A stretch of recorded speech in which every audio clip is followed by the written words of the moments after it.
Welcome. This is Sleepy Reader with another chapter from Anne of Green Gables. Go ahead and start your bedtime routine. I'll start reading. And with any luck, you'll fall asleep before I do. Chapter 35. The Winter at Queen's.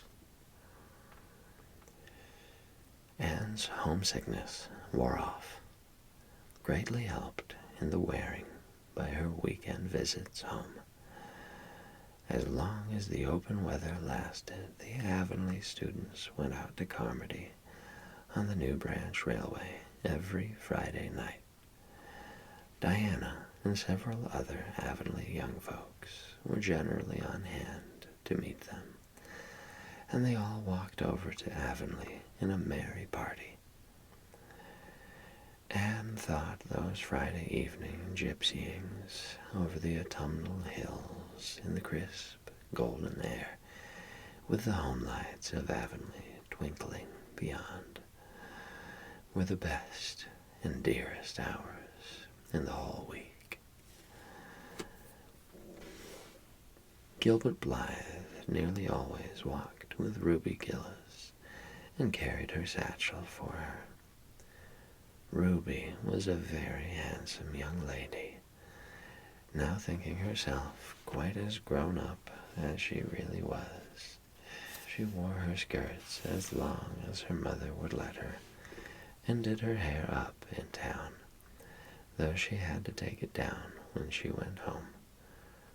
She had large, bright blue eyes, a brilliant complexion, and a plump, showy figure.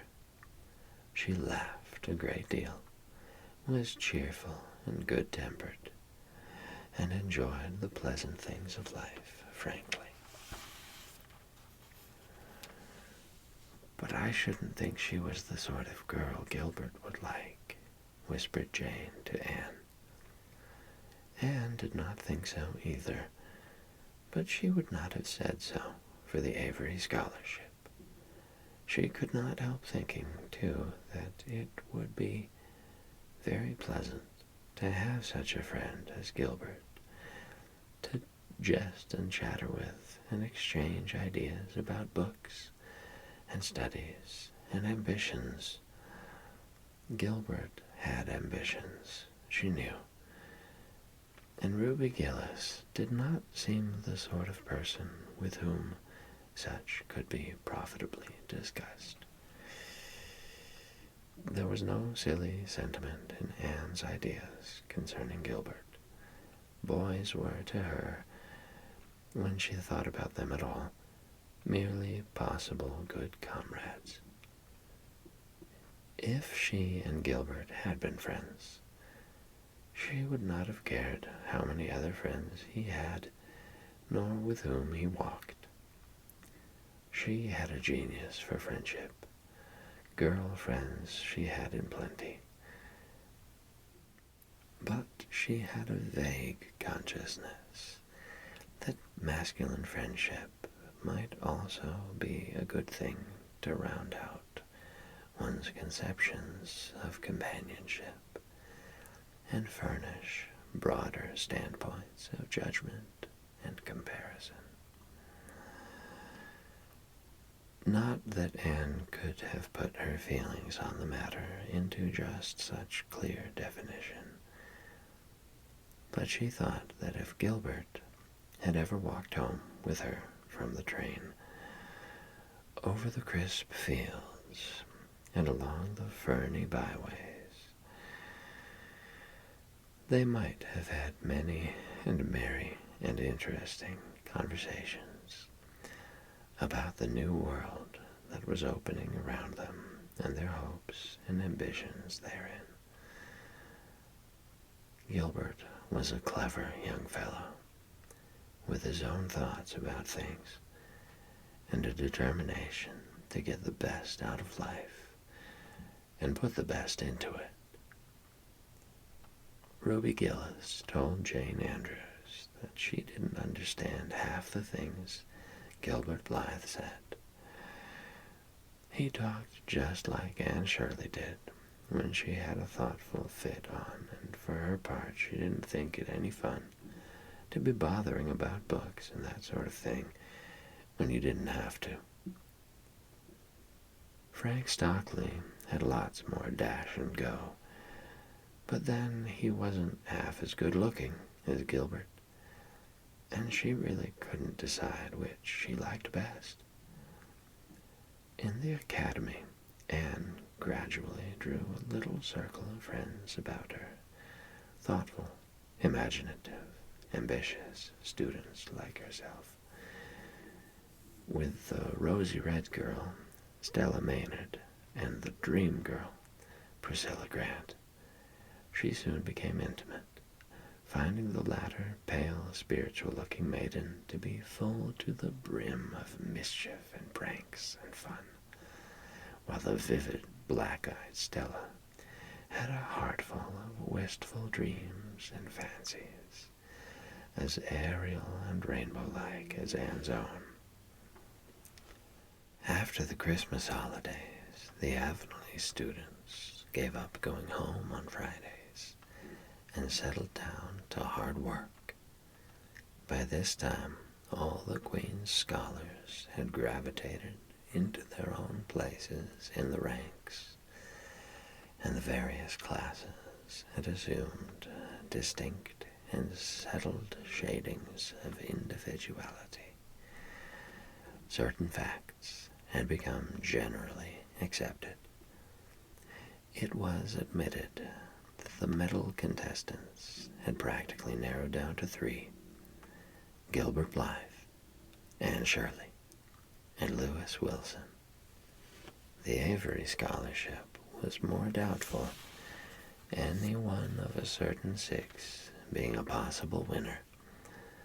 The bronze medal for mathematics was considered as good as won by a fat, funny little up-country boy with a bumpy forehead and a patched coat.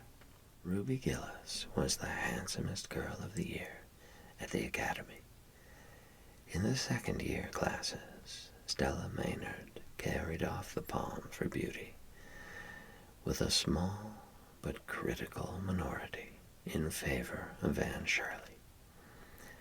Ethel Marr was admitted by all competent judges to have the most stylish modes of hairdressing, and Jane Andrews, plain, plodding, conscientious Jane, carried off the honors in the domestic science course. Even Josie Pye attained a certain preeminence as the sharpest-tongued young lady in attendance at Queen's. So it may be fairly stated that Miss Stacy's old pupils held their own in the wider arena of the academical course. Anne worked hard and steadily. Her rivalry with Gilbert was as intense as it had ever been in Avonlea School, although it was not known in the class at large. But somehow the bitterness had gone out of it. Anne no longer wished to win for the sake of defeating Gilbert, rather for the proud consciousness of a well-won victory over a worthy foeman. It would be worthwhile to win, but she no longer thought life would be insupportable if she did not. In spite of lessons, the students found opportunities for pleasant times. Anne spent many of her spare hours at Beechwood, and generally ate her Sunday dinners there, and went to church with Miss Barry.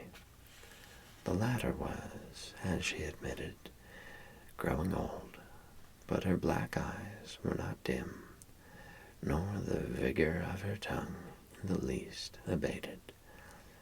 But she never sharpened the latter on Anne, who continued to be a prime favorite with the critical old lady. "That Anne girl improves all the time," she said. "I get tired of other girls. there is such a provoking and eternal sameness about them. Anne has as many shades as a rainbow, and every shade is the prettiest while it lasts.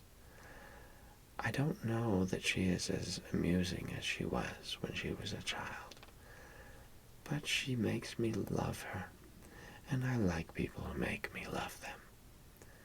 It saves me so much trouble in making myself love them.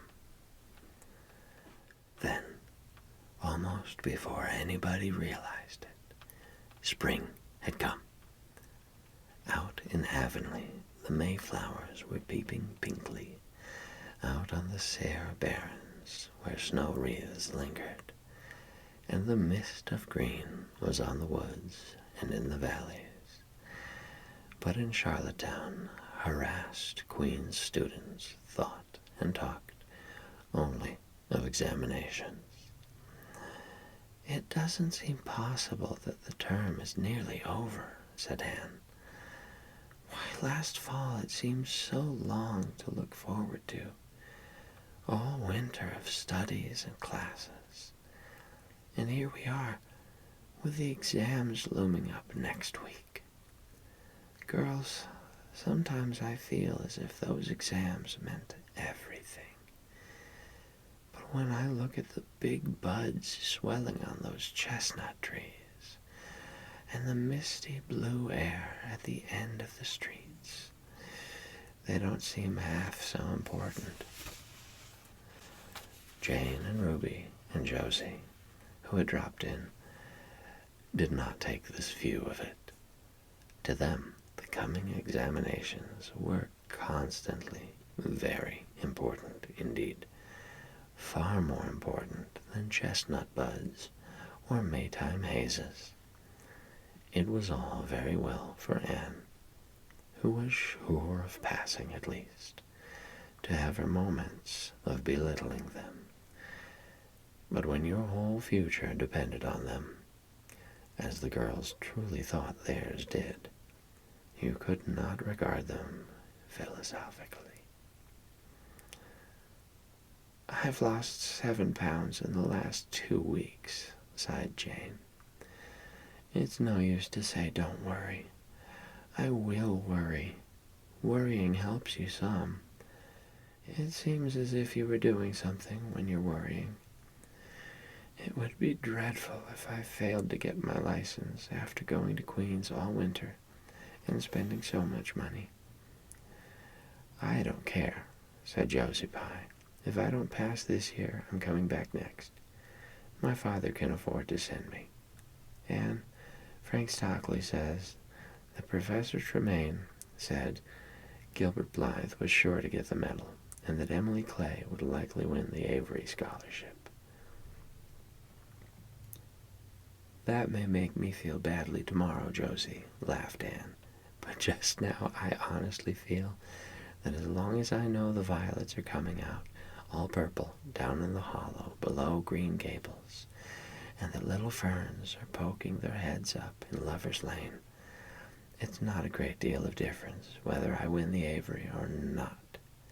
I've done my best, and I begin to understand what is meant by the joy of the strife.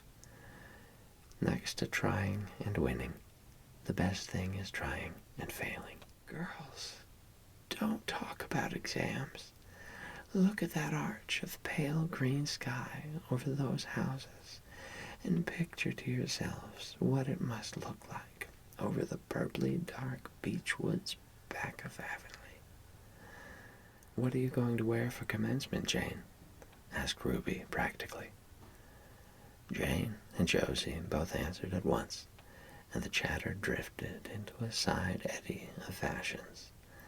But Anne, with her elbows on the window-sill, her soft cheek laid against her clasped hands, and her eyes filled with visions, looked out unheedingly across city roof and spire to that glorious dome of sunset sky, and wove her dreams of a possible future from the golden tissue of youth's own optimism.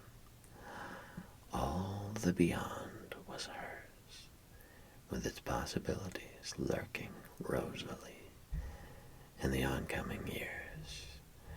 Each year a rose of promise to be woven into an